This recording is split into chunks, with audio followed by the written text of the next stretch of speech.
Each of us has our own unique background and story of how we became a part of Chiefs Kingdom.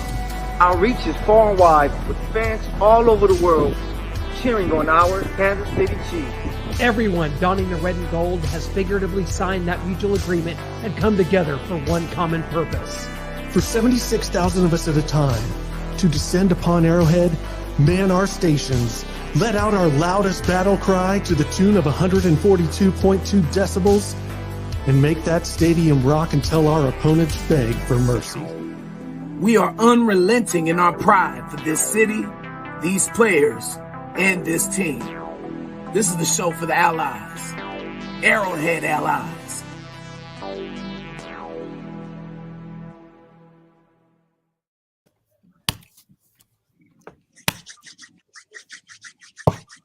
Raider Week! Before anything, Raider Week. we're coming off the heels of Noah's birthday. He's got 1 year left in his 30s. He's going to catch me one of these days. I swear to you. He's under the weather. He's sick. He's not only sick of Chiefs receivers committing turnovers, he's literally sick, but he's here. He's joining us. Noah, I just shout out to you. Happy late birthday. It was yesterday.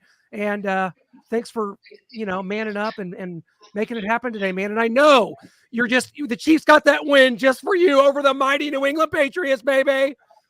Yeah, I was going to be touch and go there for a second, but because it was my birthday and because I'm under the weather, is it COVID? Is it cold? Nobody knows. There's no test to be found, but I am here. We're hanging in there. We're hanging strong, just like the Chiefs are hanging in there for the 1 seed. The Ravens and the Jags. Jags couldn't get it done for us, but the Ravens travel to San Francisco to take on the 49ers. Maybe the Chiefs' 1 seed hopes are still alive. Brian, what do you say? Oh, man, happy birthday, Noah. Sagittarius. Let's see. That means you are determined. That means you are, excitable. A fire sign like myself. You know what I'm saying? I come from the Leo fire. You come from the Sag fire. But nonetheless, happy birthday, dog. Wish you many, many more. But in my opinion, the 1 seed is alive and well. You got Baltimore. If they just lose 2 of their next 3, they got to see Miami. They got to see Pittsburgh, and as you said, they have to see the 49ers. Let's see the Dolphins. I certainly see another L in their future with the. So man, it's still alive and well. But ultimately, fellas, I'm not really worried about the 1 seed. As I've stated, I would like to see petty Patrick Mahomes on the road for a playoff game, breaking thousands of hearts at the same time in the playoffs. I would love to see that, but I realize and I do accept that the 1 seed is important, and this team getting the rest. In particular, Travis Kelce needs the rest for that extra bye week. And that's just, that's a whole extra week of preparing you don't have to do, extra week wear and tear you won't have to have on the bodies, just an extra week of just nothing but rest in this important season of trying to stay healthy in tune for another Super Bowl run. I think the 1 seed is out the window, guys. I think that flew the coop with the Jaguars shooting themselves in the foot repeatedly, much like a team close to our hearts here in Kansas City. We can relate, Jacksonville. We saw the Jaguars march up and down the field, pretty much dominate the Sunday night football game at home against the Baltimore Ravens. But Lamar Jackson starting to really, he has this whole year playing at an MVP clip.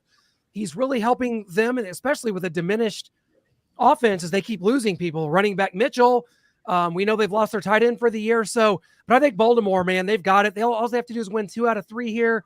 And I think that's out the window. What you got to start targeting is the 2 seed and then finding a way to keep the Buffalo Bills from being the 7 seed in your first round wild card matchup at Arrowhead Stadium. I don't like it. I don't like where this team's heading.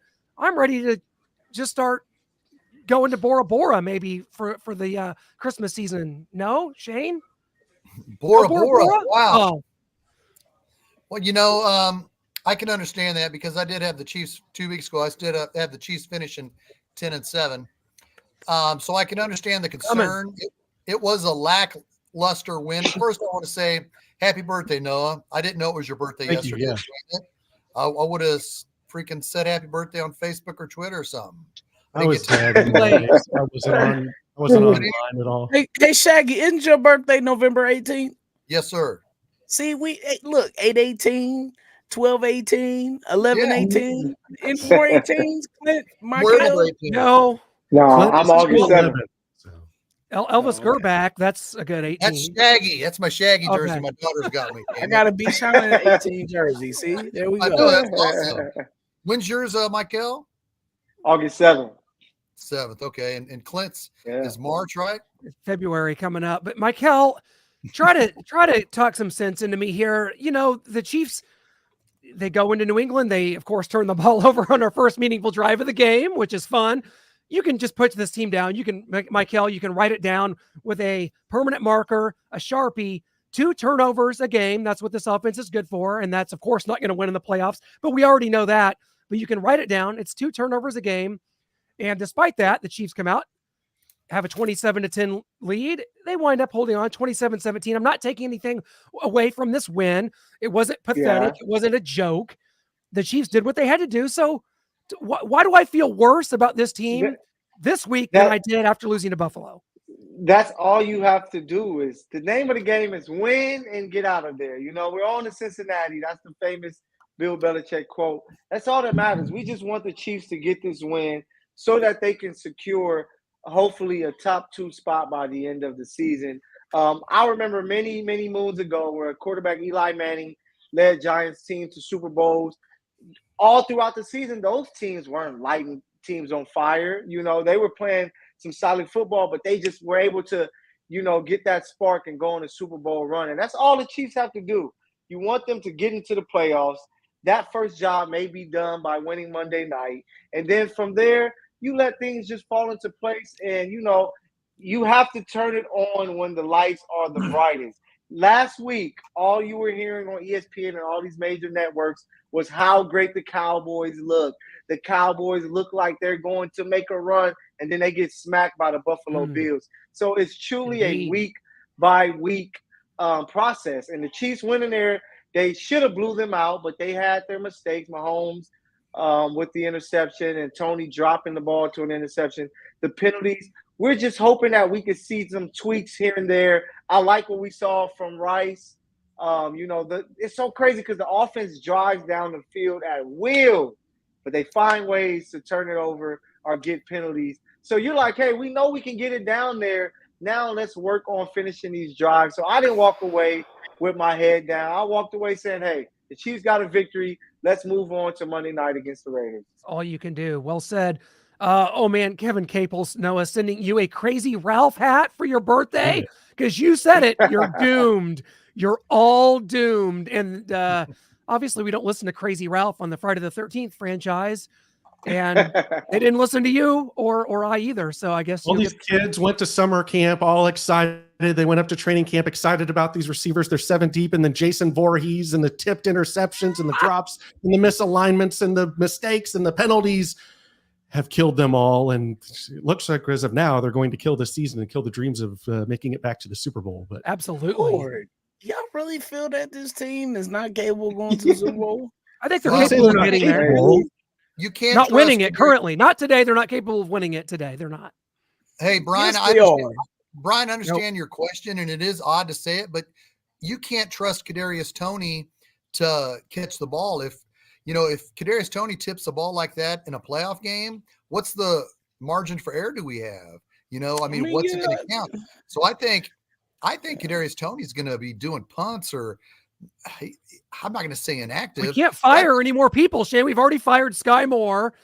I mean, you've got MVS is going. He's hurt. He's hurt. There's no one else. He's hurt. Yes, he is. AKA Vince McMahon. Where's the GIF? You're fired. That's what's happened here. Goodbye, Sky. Hey, so sad to see you go. But there's no more bodies left. Is Clyde Edwards-Helaire? I trust him. Hey, you got to find a way to use all weapons that you have. So if you can find Clyde, we remember last year, like around mid-season, Clyde was catching some touchdowns because a lot of the Chiefs' issues happen in the red zone. So if you can find a guy like Clyde that can do something in the red zone, that works. But I'm hoping that we actually get to see some Justin Ross. Like I didn't come in to the season thinking he was going to light it up, But what do you have to lose? Like, Sure. no, like guys aren't stepping up. He's a big body with a nice catch radius. He's a guy that I think can help with some of the underneath stuff and things like that. But man, we got a star in our hands with Rashee Rice, man. And with a guy like him, and if Travis Kelce can get right, Mahomes passed for 300 yards. Like any other quarterback that has a 300-yard game against anybody, you're walking away like, man, he had a solid game with a big-time performance. But because we are spoiled here in Chiefs Kingdom, we're here at Arrowhead Allies, we're spoiled. We're used to seeing 40 points, 50 points, crazy performances like that. Like I said, it's like being a Laker fan. Like, yeah, I'm happy that you won the Pacific Division, Lakers, but we want to see a championship. We're so spoiled that we expect every game to be the greatest game that we ever seen. Where at the end of the day, it's just about getting W's. And they picked up this W. They want to continue to get better. So when the playoff comes, they can put all of this behind them.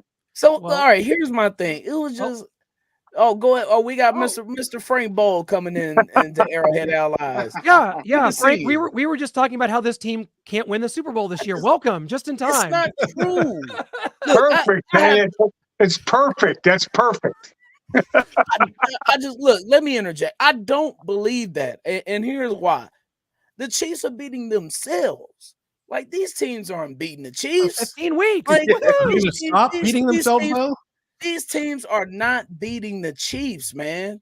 And so I know we've been saying, look, if they correct the mistakes, if they do this, if they do that, okay, fine. We might could live with 2 turnovers a game. You saw what happened to Chiefs kept Patriots in the game. They kept them in the game. I just think that this is a Super Bowl roster with Super Bowl winners on it, who've been through this before. And I just think that Patrick will overcome. He did it with no running game on Sunday. He had to do that by himself. Yeah, Frank, Bailey's happy too. That helped out. Frank, what do you think here? What do you got for us? Well, the deal for me, God bless you for loving them, but you keep making these kinds of mistakes, you cannot win the Super Bowl. They've been doing it since the beginning of the season. They did on opening day against Detroit. Now, I know we talked about this earlier this year. You go up against a team, you have a team coming into the Super Bowl champion stadium to play on opening day. Those teams are always distracted. The New England Patriots were distracted when the Chiefs went up there and kicked their butt after they were coming off a Super Bowl win. Detroit came in here and they exercised their will against the Chiefs. Chiefs still could have won the game. They've been dropping passes. They've been committing penalties, and they've been committing turnovers since week 1. And I know they won 6 games in a row right after they lost to the Detroit Lions. But as I told you back then, I said, they just don't look the same. They just don't execute the same. They don't have the chunk plays. They don't seem to be patient enough to go on an 11, 12, 13 play drive down the field, taking what the other team gives them and trying to do something cute, something fancy, something, crazy. Just go play football and eliminate the mistakes, but they haven't been able to do it. And I think, and everybody's been talking about it, and I haven't reiterated with you guys, but they miss Eric Bieniemy. He was the enforcer on this football team. He was the one that made all the receivers dot I's, cross T's, and line up on sides, through the whole season. So to me, they just don't look the same. I think they're still the 3rd betting favorite to win the Super Bowl, so they're still a very viable championship contender. I'm just not sure they can go through, if they don't get the number 1 seed, go through 4 games against quality opponents, 3 in the AFC and then 1 for the Super Bowl, and to win the championship. I just don't think they are that team right now. And I'm not sure we'll know, even when they get done this slate of pretty easy football games, that they look like they're supposed to be easy. They got the Raiders, division team. You never know what's going to happen. Cincinnati's been playing great with Jake Browning playing quarterback. San Diego or Los Angeles Chargers are a mess right now, so I'm not too worried about them. But when they started to embark on this, I said they'd go 3-1 over this stretch, but not clean the slate at 4-0. Yeah, Frank, I wanted to ask you about what part of this is on Brett Veach. You talked about the 12, 13 play drives, and they're not willing to take that and dink and dunk. And is that partly on Brett Veach for not surrounding him with enough weapons? Because this is a gunslinger in Patrick Mahomes, and now you're asking him to play like a Steve Bono or an Alex Smith or a Matt Castle. Take what the defense gives you down the field. Don't go out there and try to force these balls or make big plays downfield. What part of this is on Brett Veach not surrounding him with the weapons? If you've never mentioned Matt Castle again, I'll just be fine. Okay. All right. I had to cover this team through all that crap. Now, no, as far as Brett Veach is concerned, I think he has hands tied. They weren't sure what Chris Jones was going to do, and then what he eventually settled for. You have a quarterback who's making a lot of money. You have a tight end who's making a lot of money. They brought in some offensive tackles to help. So there has been money expended. They didn't have much money as far as the salary cap was concerned. And I think they thought, like you think, Patrick Mahomes is Tom Brady. Okay, now Brady did a little bit differently, but Patrick Mahomes is Tom Brady. Patrick Mahomes will be able to make anyone around him better just because he is Patrick Mahomes. But that hasn't proven to be the situation with the Chiefs. Sky Moore, he's done for the season right now. MVS, no. Kadarius Toney, total disaster. Okay, now you're running some heavy offenses. You're running with a couple tight ends and Jalen Watson out there playing wide receiver right now. You don't have anybody who can stretch the field. Safeties move down. Now here's Pacheco. Well, they got a good running game going. Let's move safeties down and we'll take care of. We'll try to take Travis Kelce out of this. We won't let him beat us, and we'll try to stop Pacheco from tearing us up at the line of scrimmage because they don't have anybody. This is defense coordinators saying who can beat us deep and who can stretch our defense. Frank, you brought up Eric Bieniemy, and he is obviously missed. But what's odd to me is Matt Nagy was the Chiefs offensive coordinator for 3 years in 15, 16, and 17. He's been a part of this franchise. He's been a part of this culture. Why do you feel he's struggling now since he's back as an offensive coordinator? Like I said, he was here before. What do you think his problem is with now? You know what? I just don't think Eric Bieniemy's here. Nagy was here. He went to Chicago, obviously. But I just think, Andy is the offense coordinator. You can tell when they go to the sideline and if you watch the game, you watch after they get done with an offensive series, no matter how it ends, and Patrick Mahomes comes off to the sidelines, you rarely see him interact with Matt Nagy right now, do you? I mean, I just don't see it on the sidelines. I don't see him engaging a whole lot like he used to do with Bieniemy. Bieniemy would grab him, sit him down, say, shut up and listen to me for a minute. And here's the deal. Here's what happened on that last series of plays. This is why we had to punt. You missed him, or he ran the wrong pattern. And then Bieniemy go grab the receiver and say, look, you're in the wrong spot at the wrong time. Let's get this crap together and start playing like we know you can. I just don't think anybody has any real power on that offense except Andy Reid. And he's the coach's buddy. I mean, he's the player's buddy. He is the good cop. Whereas Eric Bieniemy was a bad cop. They just don't have a bad cop right now. Facts. Hey, Frank. So just looking at the Chiefs, going back to last year, right? They won the Super Bowl with a lot of the same weapons. Like, that's what's crazy to me for everybody that's in this panic mode. Is like they have a lot of the same guys. The only difference it was Juju was there, and it looks like Rashee Rice is a little bit more explosive Juju when he catches the ball. It just comes down to, I think that because the Chiefs are the Super Bowl champions, they're going to get teams' best game. Everybody knows we want to keep everything in front of us. So that's why you see the safeties drop back. So it just comes down to just guys making plays underneath.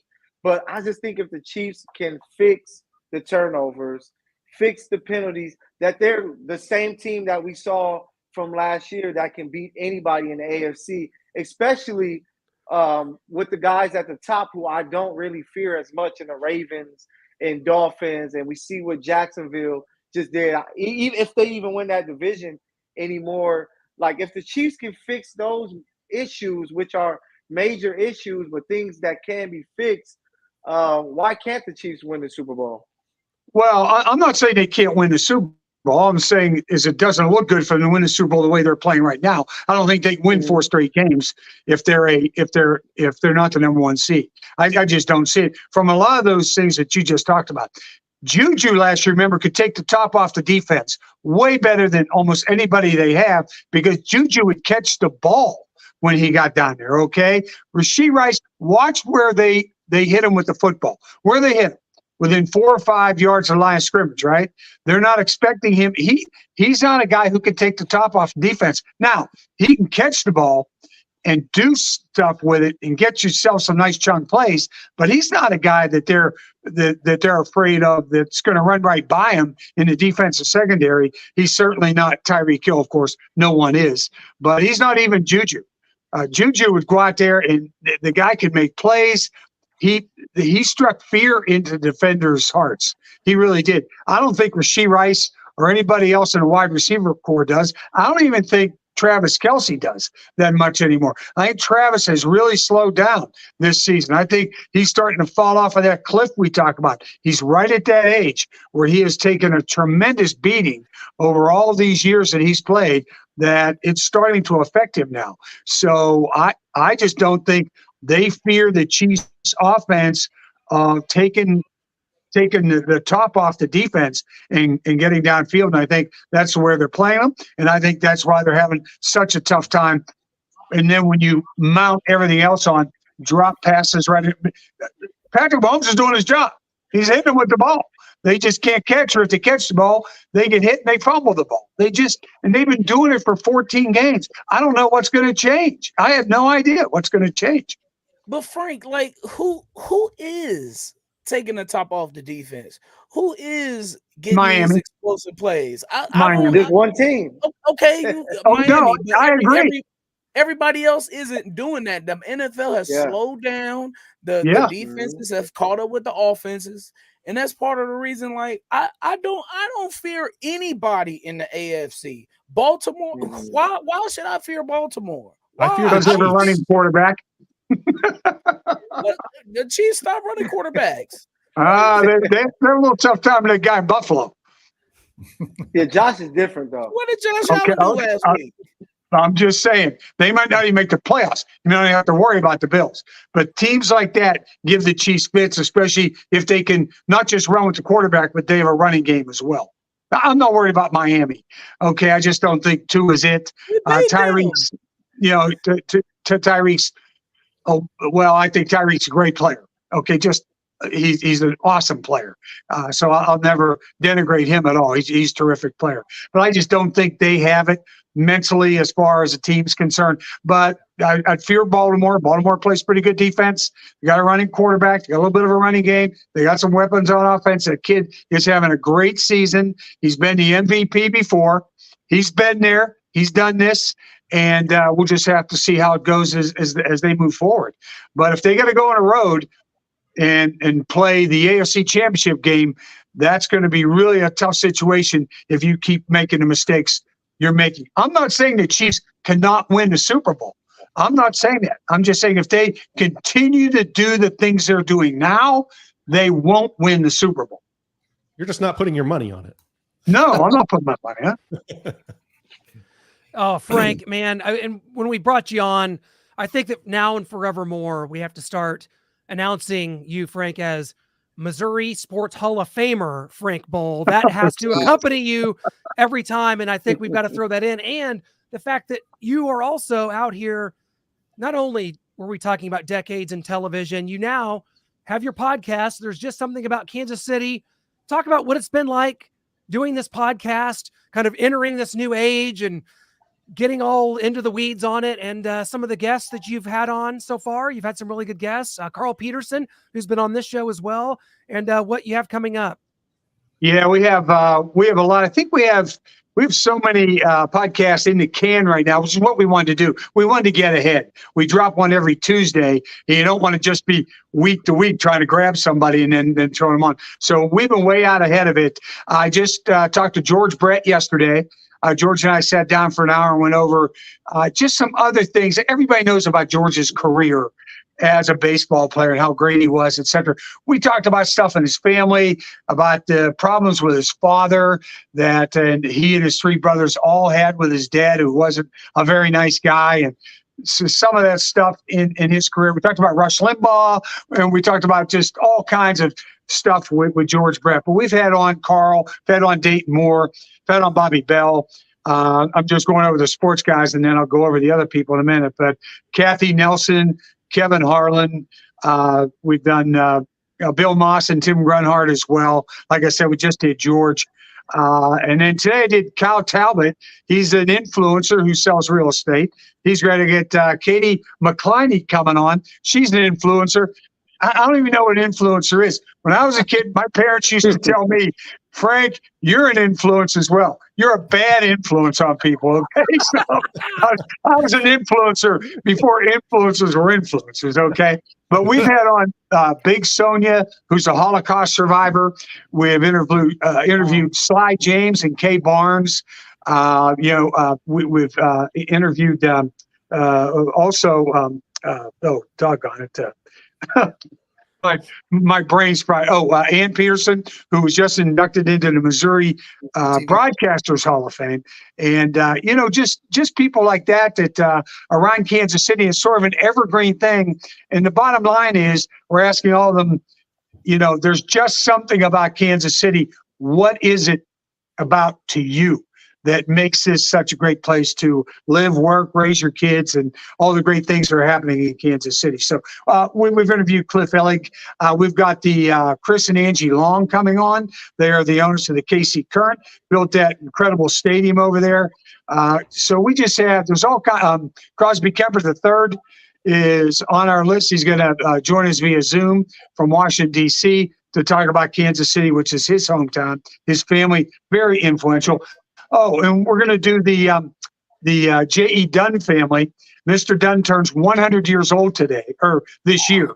Okay, so and all his influence in Kansas City. And we're going to do 100 years of Walt Disney as well, which will be celebrated later this next spring here in Kansas City down at Union Station. Oh, and we've interviewed George Bostello from Union Station, and also Matt Naylor, who is the president and CEO of the World War I Museum and Memorial. So we're doing all kinds of different stuff, and it's just not sports, and it's just been terrific. By the way, it's my wife's idea. Her idea was this idea, and I'm going, people are just going to relate me to sports. They're going to think this is all sports, but it has been just, we've had tremendous response from people. We've had no one turn us down. So it's just been terrific. What about Jack Harry? Jack Harry is the one. He's the unicorn here. I am going to have Jack and myself, and we'll slip in one guest. We might try to slip Fortune in there. Don Fortune. Remember Fortune from way back in the day? We might get try to get Fortune there. We might try to get Keatsman in there as well. Yes. As long as he stays away from politics, we'll be just fine. Okay. Politics are out. So I'd have Jack and Kevin in there, and that would be fun because we share a lot of stories together that we had together. So a big one for you would be Sterling Mahomes, if you could ever get her on there. Yeah, well, yeah.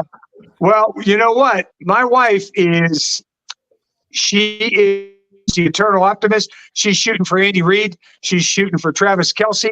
She's shooting for the Mahomes, both both Pat and Brittany, the whole thing. But you know how it is trying to deal with the Chiefs and trying to get these people out one-on-one, you know what I mean, and try to get them in a studio for an hour. I mean, we're willing to go Zoom, so problem, we want to spend a little time with them too. We don't want to do 5 minutes or 10 minutes. We want to do 40, 45 minutes. Find out, we're delving into everybody's childhoods and their upbringing, where they went to school and what their original hometown was and how come they stayed in Kansas City and all this sort of stuff. It's much more than just a superficial type interview. It's pretty in depth. And I'm really having fun with it. It's keeping his brain working, and that is saying something.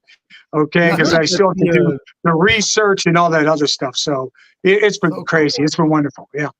We've heard that the receivers have reached out to you and you haven't returned their phone calls yet. I don't think you want them on. No, you know what? I man. dropped their calls. So, it's just one of those things, That's you know. Godfather, ladies and gentlemen, right there.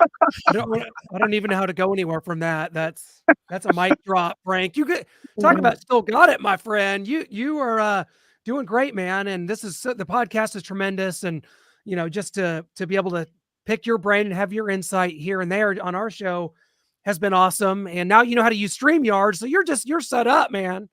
Yeah, well, You're as long as I enter the studio, I'm good. Okay. There's always something. Every time I come on, I forget something. I go, let's see, does my mic work? Okay, that's good. Okay, I'm all set up. I'm good. I'm sitting here in a corner. I'm good. And I'm waiting, and I'm waiting, and I'm waiting. And I get the text. Have you entered the studio yet? I went, oh, good Lord. So I had to enter the studio. God, you guys are bringing me on. What's taking so long? That's right. Hey, Well, Frank. hey, listen, I love being on with you guys. Guys like you keep me young, and I love you. So you guys do a great job. So it's just I wouldn't come on otherwise. What's your favorite? Frank, that is so kind. What's your favorite Chiefs Raiders memory covering the Chiefs, Frank? Well, it always would have to be from the old Oakland Alameda Coliseum, and we were out there. I think it was the Andre Rison touchdown in the end zone when you saw all the beer and all the stuff fly out of the stadium as soon as he caught the touchdown pass. It was incredible. And that night it rained. And I know Oakland Alameda Coliseum housed both the Raiders and the Oakland A's. And so the dugouts are there. And it's it's right there in San Francisco Bay. So the water level is way close to surface. It poured down rain all day. The dugouts were flooded to the top of the dugout, and all along the back of the dugouts, the rats were running to and from the top of the dugout trying to get out of the water. That place was an absolute pit hole. And also, I always wore a black suit with a black and gray tie and black shoes. I didn't want anybody in that stadium to know that I was from Kansas City and covering the Chiefs. I would have never gotten out of the stadium alive. No wonder Marty used to call it a hellhole. Oh, it was a hellhole. It was a hellhole. Well, Yeah. Frank, we can't thank you enough, my friend. It's been tremendous. I always love it. We'll have to do it again. If you could squeeze us in, you got so many great guests coming on. There's just something about Kansas City. We just are thankful to get a little time with you before Christmas. Hopefully it's not a Black Christmas here on Monday at Arrowhead Stadium, my friend. Thank you so much again. Yeah, listen, anytime, guys. Like I said, you guys are great. Love you. It's always a lot of fun. Legend. Absolute honor, my friend. Appreciate you. Check out the All right, podcast. Hold it. Before I leave, do I have to exit the studio somehow? Do I have to do We can physically kick you out. It's okay. Merry Christmas. Listen, Merry Christmas, Frank. listen, in honor of all the Chiefs wide receivers, just drop me. Okay, go. And that's it. Frank is gone. He's been dropped like Kadarius Legend. Toney would a football. Goodbye. Thank you, Frank. Hey, but Frank said something that I'm just like, from last year's team, the deep threat guys were who? McColl, Justin Watson, MVS. The same guys. Like Juju was that intermediate, short pass. He was Rashee Rice pretty much of the offense. That's why I'm just like, if Rashee can be this guy consistently, Trav can play a little better. Of course, guys have to catch the passes, the short passes especially. Man, the Chiefs can still win because neither of us or Frank mentioned the defense. And this defense is playing some really good football. They're starting a little slower. Yeah, they're starting a little slower. But it's Andy Reid going into the playoffs with Spags. Those guys are like, hey, we going to have to right this ship to make this run. And the Chiefs aren't scared to have to travel to the Ravens. The Chiefs aren't scared to have to go to Miami. Chiefs won a Super Bowl in Miami. So that's why I think that we can't panic too much because we have to trust our guys. They're the only team in the AFC that's been there and done that. I don't trust our guys. That's the problem. I'm not scared of the Ravens. Like the AFC's down. I'm not scared of the Dolphins. I'm not scared of the Browns. I'm scared of us. we have to play in these games. That's the unfortunate part. Like, I'm not scared of Baltimore, what they could do, but the Chiefs have to show up, and they're going to make mistakes, and they're going to make boneheaded plays and turnovers, and that's the part that I'm worried about. And I mean, these are the only people that Mahomes can throw to. If he throws to anyone else, he should be pulled for a play and yelled at.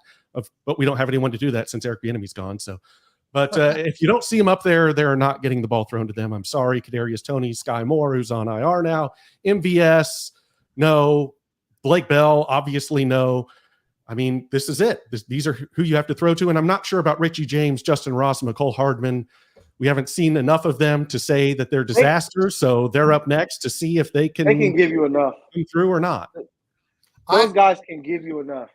I understand Mike Hill's optimism, because you think, okay, these errors are fixable, but when it happens on a consistent basis, and like Frank Boal said, what are we, 9-6 now? We're 9-5. 9-5.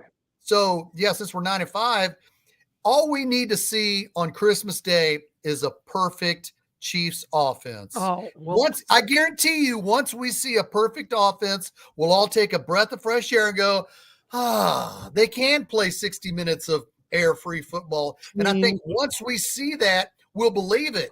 But we can't help but feel scarred this year for, is he going to line up off sides? Is MVS going to drop a ball? You know, you can't help but feel those scars. You know, what do you think, Brian? Do you think one mistake-free game will make us feel better? It will for a moment until the next mistake happens. But so you don't think not very Mr. Kansas City optimism of you, Brian?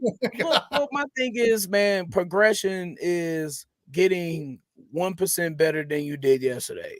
It's not about being great overnight, because that doesn't happen. That's not how greatness works. But you can get better, and you can work to getting there, though. And that's what I would like to see. Just progression of less mistakes. Oh, we made 2 mistakes this week. Just try to only make 1 next week, or none at all is the goal, of course.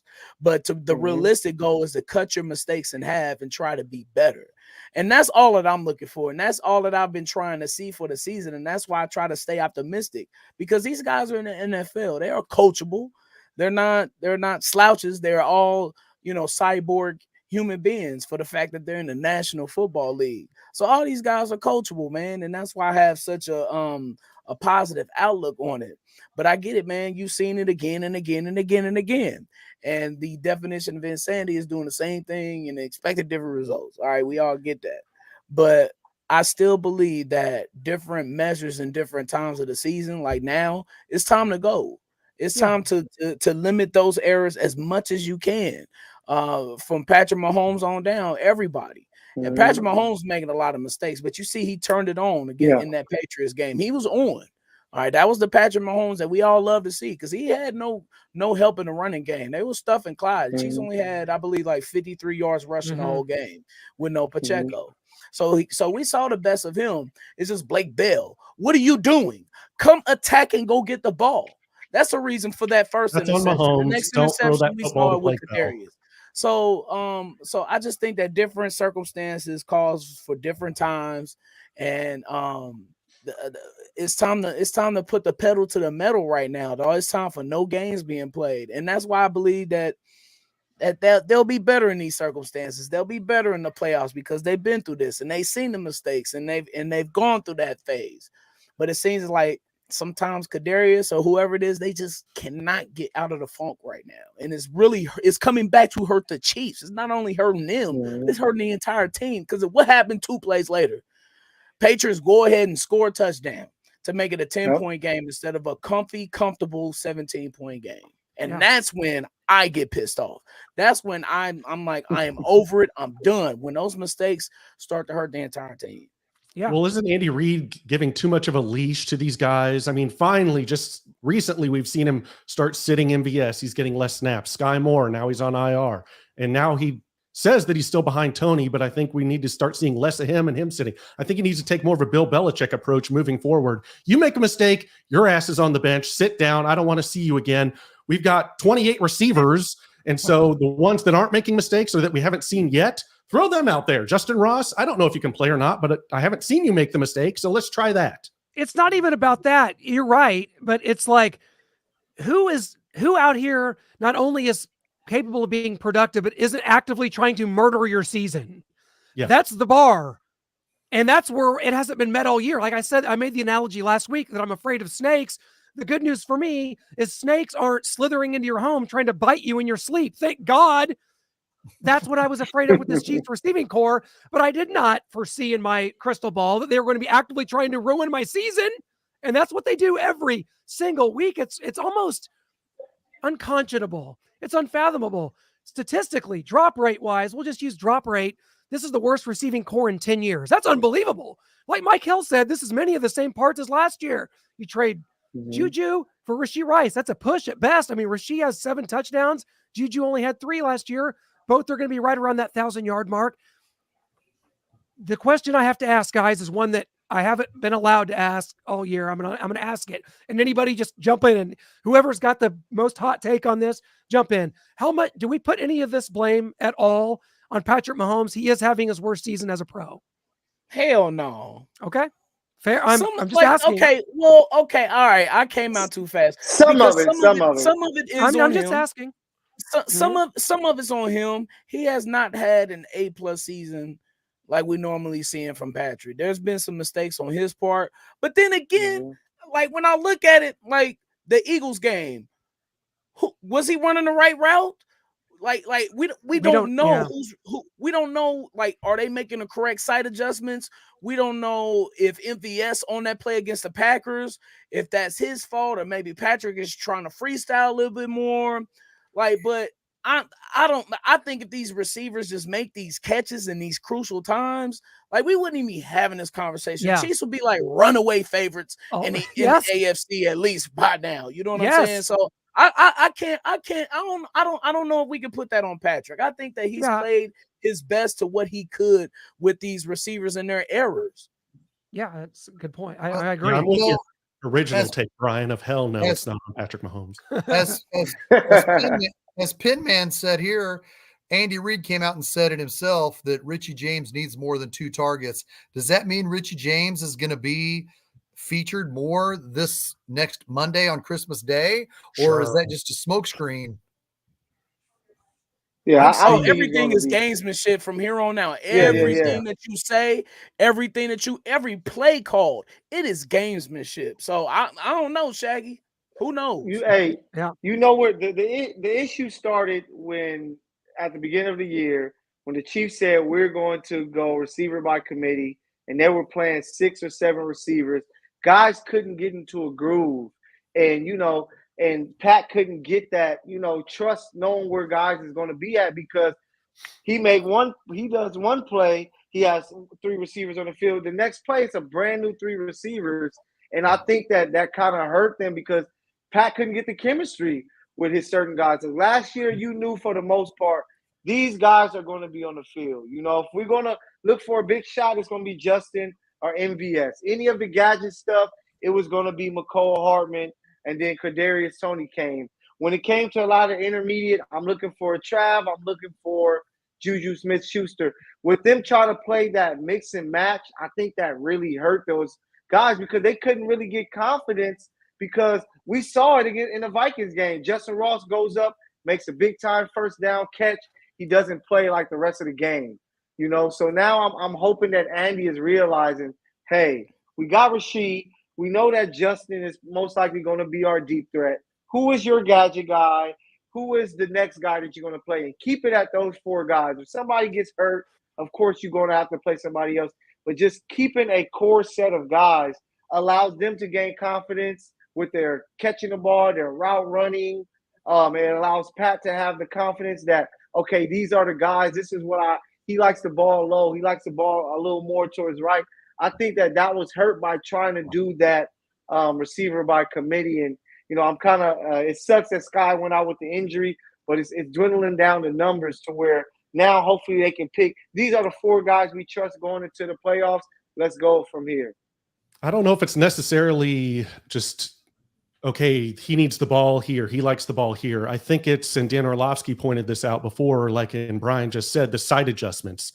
Justin Rout was given a post against the Eagles, and he said, "Aye, Captain, I'm running a post." The middle safety stayed in the middle of the field, and Mahomes is like, "Okay, you should convert that to a go route." He doesn't. He runs the post because that's what the play calls for. And it looks like Mahomes and him are not on the same page because they're not. And it looks like, oh, Mahomes doesn't know what he's doing. Where's Mahomes throwing the football? Well, it's because Justin Watson is an idiot running right into the safety instead of on a go route where he was wide open, would have been wide open. It would have been a perfect throw and a big, huge chunk play for the Chiefs. So I think it's more side adjustments. And these guys just, I mean, Sky Moore said it in week 1 about, hey, we weren't focused out there. I'm sorry, what? And now we're seeing the same thing all season long, the focus, the attention to detail. That's where Eric Bieniemy comes in. And these guys, they're not children. This isn't Pop Warner. This isn't Pee Wee football. This isn't high school. This isn't even college. You are a professional athlete being paid millions of dollars to get the details down and to be a pro and do what you're expected to do, and they're not doing it. Yeah. And the fumbles mystify me too. Like even Rashee Rice, if great of a season he's having, he's still fumbling the ball way too much. He's lost 2. I think he's gained 2 on his own. Lord knows if he would have lost 4, but regardless, like ball security, sight adjustments, tucking the ball in, running the right route, all that type of stuff are the attention to details that we talking about. Of course, all these guys can run the route tree. They're athletic as hell. When they see the ball, they can catch it. But it's more than that. Like you said, know about being in the National Football League, bro. When you see a team is in the zone, go to where the empty part of the zone is. Don't run your route where you're supposed to run it. Okay. If you're making a catch on the sideline, make sure you got 2 feet in and not 1. It's not college, it's the league, bro. All these guys can do all these athletic things, but it's those little fine details that separates you from the rest. And right now, none of those guys, none of them except Rashee Rice. Well, the fumbles, I just mentioned that. So none of these guys are doing that, including Kelsey too. It looked like Rashee Rice. He short arm a touchdown. Yeah, he did. It looked like Rashee Rice tried to drop the pitch that McKinnon threw to him in that funky play. Like went down to his thigh and he got it back and then ran it in. But I was like a little nervous there. Like, come on, let's be sure-handed here. Well, guys, someone in the chat asked when the last time the Raiders won the AFC West is. I'm glad you brought that up because the year was 2002. Year of my our senior Lord. year of high school. I was a freshman in college, so we're right. You're right. You're younger than us, Brian, and you and Noah are the same age. So, yes, 2002. I was in the 7th grade. There you go. The Raiders have had 2 playoff seasons since that 2002 Super Bowl loss to the Tampa Bay Buccaneers. The Raiders, I'll repeat, have played in 2 playoff games since that took place. Oh, and somebody else made a dumbass comment in the comment section. It was a Raiders fan Probably talking DDT, about- my band. DDT's gonna talking love me about- later. What did they say? They said, what have the Chiefs done since Clyde Edwards Since dumped Kareem Hunt. Yeah. Oh, nothing but win 2 Super Bowls. 2 Yeah. Super Bowls. My bad. Yeah, we haven't been the same since Kareem Hunt left. Yeah, we Yeah. haven't. We become champions. Yeah, that's a little that- humorous, I think. So, yeah, I mean, guys, the Raiders coming in here. Oh, that's true. We got that's cute. man, Yeah. me and my That's cute. Walmart, my George Walmart shirt. Good line from brand, I maybe don't care. Kohl's or JCPenney. The Raiders, guys, do they impart fear into anybody coming off a 63-21 win over the Chargers? Now we No. know, hey, they had kind of gotten it together there. We saw when Antonio Pierce took over, but then the wheels kind of fell off. Starting with the Chiefs game, and it kind of fell off, but now here they are, still technically in the hunt. They're not really, sorry, DDT. And Christmas at Arrowhead Stadium, does anybody have any fear of this game? Here's a spoiler. I do. I think the Raiders are going to come in. I think the Raiders are going to come in, feeling confident because they did score 63, but they're running into a better team that's got bigger goals than the Raiders, who are just feeling good about beating a terrible team that quit on their coach 2 weeks before the game played in Vegas last week. So I think that Raiders, you got to give them props for putting up 63 because they put up 63 and they had 63 with 10 minutes left in the game. But the Chiefs are going to at home, and they're going to be trying a lot harder than the Chargers. Do the Chiefs have a problem? Yes, we just covered it for the last 52 minutes. And we'll probably cover it next week. But as I said, this is a get-right game. But I think I said that when we played the Raiders last time, and it was a get-right game, and we won 31-17. But I respect the Raiders, but I am more cautious about the week after the Raiders game, but we'll talk about that next Oh week. God. But Oh. this game on Christmas Day, I like the Chiefs and I like Okay. them a lot. What do you think, Brian? My only holdback on this game, I feel similar to you, Shaggy, is that it's a noon game, and the Chiefs have been starting out slow for the past month plus, and noon games are not kind to the Chiefs for the most part in the Patrick Mahomes era. So I think Tennessee in 2021, I think that game where the Chiefs just come out sluggish and sleepy. Look, it might be a little extra in the juice because will be a nationally televised single stage game, and it's on Nickelodeon. So it's you add that little spice to it. Patrick usually brings his A game on these nationally televised games. So the Chiefs should handle business against these in this Raider week, bro. I can't. It is a special week for me. Y'all know I hate these bastards. Y'all hate the Broncos or whatever more than the Raiders. Yeah. Not me. Yeah. I'm a Raider hater for life. I can't stand you. I hate you so much. I went to the last game in the Coliseum for the Chiefs and Raiders, and we spanked that ass 28-10 in one quarter. Didn't even need to play the rest of the game after that second quarter. It's just I'm expecting a similar thing. I'm expecting a similar thing this Christmas. That'll be a present for all of Kansas City. It would be. I'm telling you, the Chiefs are 45-19 against the Raiders since Marty Schottenheimer arrived in Kansas City. Love it. You cannot possibly draw up a level of dominance that exudes that, except for the Raider fans. God bless them. They have the shortest term memories of any fans I've ever seen. Every week, it's just like Groundhog's Day. They're out there after beating the Chargers. And you go right back into it. You go right back into it. They just lost 3-0. Yeah, they just lost 3-0 to the Vikings. It doesn't matter. Max, I mean, after this last game, Noah, you were telling me there was an outcry for Max Crosby for NFL MVP. Yeah, Max Crosby was up there on the I think it was Amazon Prime post game show, and Raiders fans are MVP number one, waving Raiders flags. Like, man, you guys just look for any good game or thing that the Raiders do in a season, which aren't many, and you just treat that like your Super Bowl. We're world champions, 63, number one. Hey, but you guys see the difference, right, between the two organizations? Is that we're complaining about a team that's 9-5 that is most likely going to be a top 2 seed in its conference, to where you have, if the Raiders were 9-5, these Raider fans will be losing their mind, quitting their jobs, going crazy because they're not used to it. Their expectations aren't as if they have jobs. But but if like the expectations are just at a different level for the Chiefs, and we nitpick so much at the Chiefs because they win so much, and we're so used to them winning.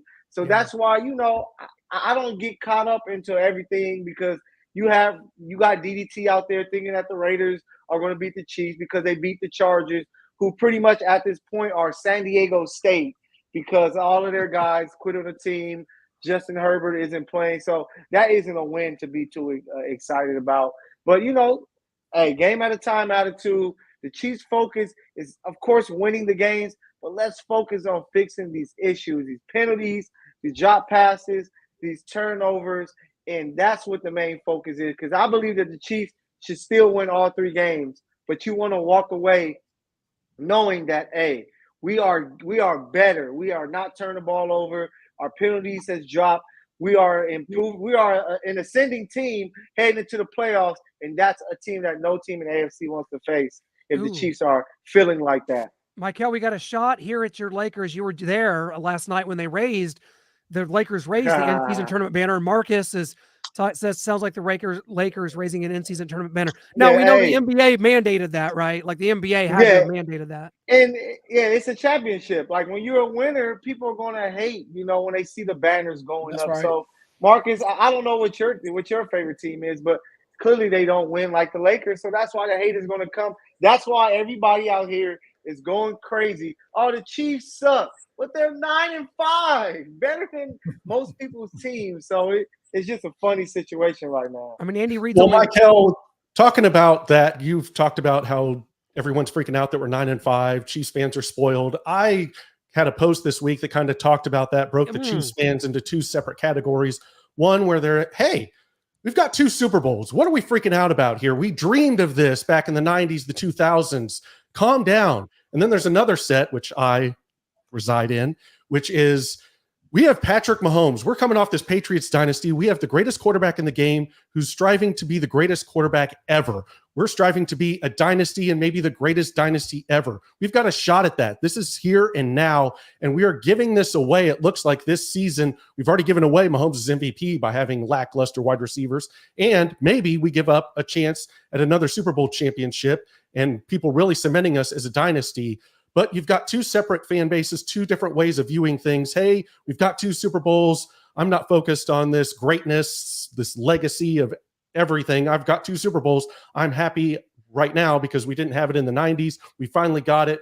Oh, this is great. So what do you make of that, just Michael? Because we're talking about this. You say Chiefs fans are spoiled, but there's 2 different ways of looking at it. I'm happy you said that because just like I said, the Chiefs are now the Lakers of the NFL. Clipper fans are going crazy right now. Clippers have won 9 straight games. They are losing their damn mind out here in LA because their team is playing some good basketball.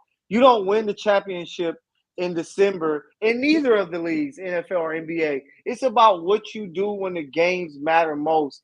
And the Chiefs are the only team, especially in the AFC, who have took care of business when it mattered most. So that's why having any doubt or anything until the Chiefs lose, that's when you're going to hear me say, oh, they got eliminated, this, and that. That's when of course, we're going to pick them apart. But until they do that, you have to put trust in number 15. You have to put trust in Andy Reid. You have to put trust in Spags, what he's doing with his defense, that they can go over into the playoffs, focus on this one team. We got to win. Let's get up out of here. Nobody has won with that pressure in the NFL because Tom Brady isn't here, so nobody has won with that pressure like the Chiefs. So that's why I can't be in a panic mode because your season doesn't end in November or December. It can only end in January, and we're not there yet. Amen. Success is a drug. Success. I'll say this as someone that never thought I would ever see a sports championship. I'm a Mizzou basketball fan, a Mizzou football fan, and a Chiefs fan. That's what's in my heart. I never thought I would ever win a championship. And I'll tell you, it is a literal drug. It is like injected into your veins. And when you have it and you just want more, and coming down from that mountaintop is a nightmare. I think that's what fuels a lot of these freakouts. Cause it's like, once you're there, you do not want to leave that mountaintop. It is a high like you've never experienced, like I never thought I would see in my life. And when I'm living in it, like Noah said, man, I don't want to, like the great 90s grunge band Bush said, Gavin Rossdale, I don't want to come back down from this cloud. And I'm feeling like I'm being tugged by my bootstraps down just a little bit. When the bar's raised so high, you can't help. I mean, it's fun to be there, and if they don't make the Super Bowl, I know we'll get over it because I know that because we have Patrick Mahomes, the necessary changes will be made. But since the bar is so high, it's unfamiliar to us to see these wide receivers line up wrong and drop so many passes and play so inefficient. So it's kind of like, wait a minute, our bars are 5 straight AFC Championship games at home. Am I expecting too much? I don't know, maybe, but man, these wide receivers are worse than the wide receivers when we were 2-12 back in 1977. So the criticism is warranted. So because of their poor play, but that's just my 2 cents. What do you think? Are we going to get to these predictions? Yeah, we're ready. I'm ready. Off. You better save me for a little later because you're not. No, hey, I got a Bible verse to read. So I just want to compare this Chiefs team to a Lakers team, 2001 Lakers, right?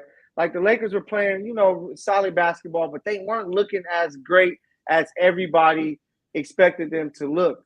And people were like, "Oh, the Spurs are going to beat them. They got the Twin Towers. Somebody maybe in the East can get them." Then the playoffs came, and the Lakers said, "All right, let's stop playing around." And they swept through everybody in the playoffs, and they end up winning the championship until AI was the only one to take a game.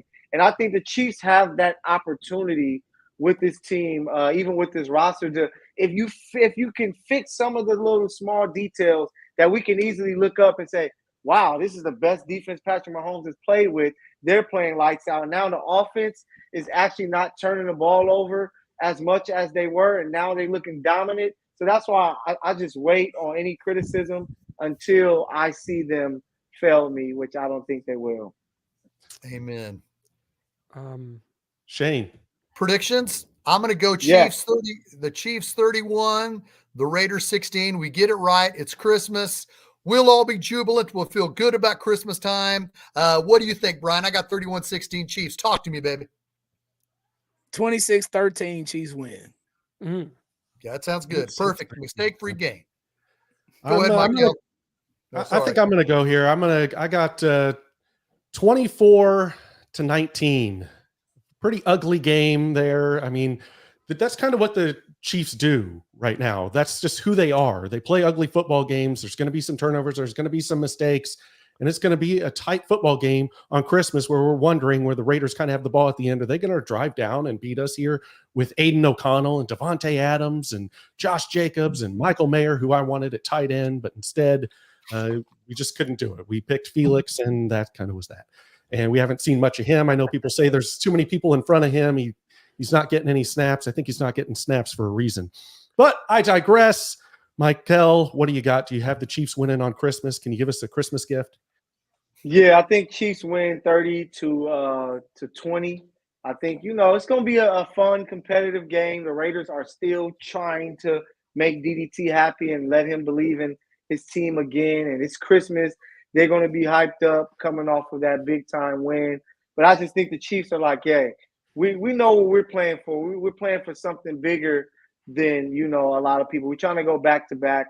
The guys are going to be focused. They're going to make enough plays. 30-20, the Chiefs ball out, and they pick up this win. Merry Christmas. What do you think, Clint? Oh, well, okay. Well, glad you saved me till the end because I know what you're all about to think. Clint, are you about to turn heel like Hollywood Hulk Hogan on the Get him okay. Is this about to be a Black Christmas at Arrowhead Stadium? Well, to recite, if you guys believe in your book of Revelations, I will quote Revelations 6:12.